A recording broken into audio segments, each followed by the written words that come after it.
ಹಾಲು ಉತ್ಪಾದಕರ ಒಕ್ಕೂಟ ಅಧ್ಯಕ್ಷ ಸ್ಥಾನ ಸೇರಿದಂತೆ ನಾನು ಯಾವುದೇ ಸ್ಥಾನಕ್ಕೆ ಅರ್ಜಿ ಹಾಕಿಲ್ಲ. ನನಗೆ ಈ ಬಗ್ಗೆ ಮಾಹಿತಿ ಇಲ್ಲ. ನನ್ನ ಮುಂದೆ ಈ ವಿಚಾರ ಚರ್ಚೆಯೂ ಆಗಿಲ್ಲ. ಈ ಬಗ್ಗೆ ತೀರ್ಮಾನ ಮಾಡುವವರು ನಿರ್ದೇಶಕರುಗಳು, ಸಹಕಾರ ಮುಖ್ಯಮಂತ್ರಿ ಹಾಗೂ ಪಕ್ಷ ಎಂದು ಬಬುಲ್ ಅಧ್ಯಕ್ಷ ಡಿಕೆ ಸುರೇಶ್ ತಿಳಿಸಿದರು. ಭಾರತ ಹಾಗೂ ಘಾನಾ ಪರಸ್ಪರ ಸಂಬಂಧವನ್ನ ಸಮಗ್ರ ಪಾಲುದಾರಿಕೆಯ ಮಟ್ಟಕ್ಕೆ ಏರಿಸಿಕೊಂಡಿದ್ದು, ಆಫ್ರಿಕಾ ದೇಶದ ಅಭಿವೃದ್ಧಿ ವಿಷಯದಲ್ಲಿ ಭಾರತವು ಸಹ ಪ್ರಯಾಣಿಕನಂತೆ ಇದೆ ಎಂದು ಪ್ರಧಾನಿ ನರೇಂದ್ರ ಮೋದಿ ಪುನರುಚ್ಚರಿಸಿದರು. ಸರ್ಕಾರದ ಮುಖ್ಯ ಕಾರ್ಯದರ್ಶಿ ಶಾಲಿನಿ ರಜನೀಶ್ ವಿರುದ್ಧ ಅವಹೇಳನಕಾರಿ ಹೇಳಿಕೆ ನೀಡಿದ್ದ ಬಿಜೆಪಿ ಎಂಎಲ್ಸಿ ರವಿಕುಮಾರ್ ವಿರುದ್ಧ ಕಾಂಗ್ರೆಸ್ ನಾಯಕರು ಕೆಂಡಕಾರಿದ್ದಾರೆ. ರವಿಕುಮಾರ್ ಹೇಳಿಕೆ ಬಗ್ಗೆ ಪ್ರತಿಕ್ರಿಯಿಸಿದ ಮಾಜಿ ಸಂಸದ ಡಿಕೆ ಸುರೇಶ್, ಕೆಲವರಿಗೆ ಅವಮಾನ ಮಾಡುವುದೇ ಹವ್ಯಾಸವಾಗಿದೆ ಎಂದಿದ್ದಾರೆ.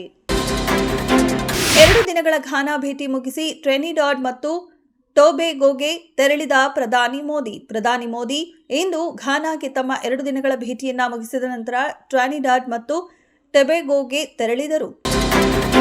ಬಿಜೆಪಿಯ ಪರಿಷತ್ ಸದಸ್ಯ ಎನ್ ರವಿಕುಮಾರ್ ಮತ್ತೊಂದು ವಿವಾದ ಮೈಮೇಲೆ ಎಳೆದುಕೊಂಡಿದ್ದಾರೆ. ಬಿಜೆಪಿ ಪ್ರತಿಭಟನೆ ವೇಳೆ ಸಿಎಸ್ ಶಾಲಿನಿ ರಜನೀಶ್ ಬಗ್ಗೆ ರವಿಕುಮಾರ್ ಅವಹೇಳನಕಾರಿಯಾಗಿ ಮಾತನಾಡಿದ್ದಾರೆ ಎನ್ನಲಾದ ವಿಡಿಯೋ ವೈರಲ್ ಆಗಿದೆ. ಅದರ ಬೆನ್ನಲ್ಲೇ ಎನ್ ರವಿಕುಮಾರ್ ಸ್ಪಷ್ಟನೆ ನೀಡಿದ್ದು, ನಾನು ಅವಹೇಳನಕಾರಿ ಹೇಳಿಕೆ ನೀಡಿಲ್ಲ ಎಂದಿದ್ದಾರೆ. ಭಾರತ ಹಾಗೂ ಇಂಗ್ಲೆಂಡ್ ವಿರುದ್ಧದ 2ನೇ ಟೆಸ್ಟ್ ಪಂದ್ಯದಲ್ಲಿ ಭಾರತ ಕ್ರಿಕೆಟ್ ತಂಡದ ನಾಯಕ ಶುಭ್ಮನ್ ಗಿಲ್ ಭರ್ಜರಿ ದ್ವಿಶತಕ ಬಾರಿಸಿದ್ದಾರೆ. ಈ ಮೂಲಕ ಇಂಗ್ಲೆಂಡ್ ನೆಲದಲ್ಲಿ ಶುಭ್ಮನ್ ಗಿಲ್ ವಿಶ್ವ ದಾಖಲೆಯನ್ನ ನಿರ್ಮಿಸಿದ್ದಾರೆ.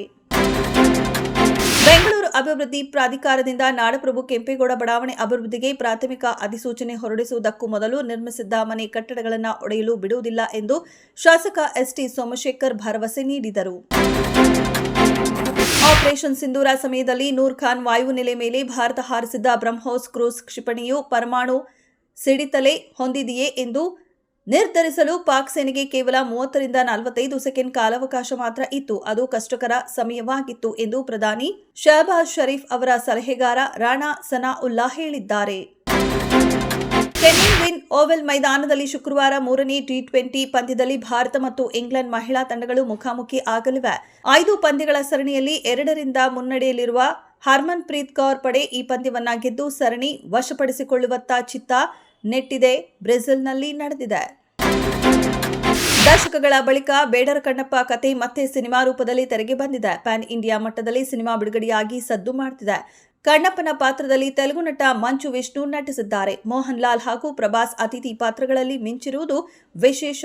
ಪೋಸ್ಟರ್ ಹಾಗೂ ಟೀಸರ್ ಬಂದಾಗಲೇ ಸಿನಿಮಾ ಬಗ್ಗೆ ಬೇಸರ ಮೂಡಿತ್ತು. ಆದರೂ ಪ್ರಭಾಸ್ ಕಾರಣಕ್ಕೆ ಸಾಕಷ್ಟು ಜನ ಸಿನಿಮಾ ನೋಡಲು ಹೋಗುತ್ತಿದ್ದಾರೆ.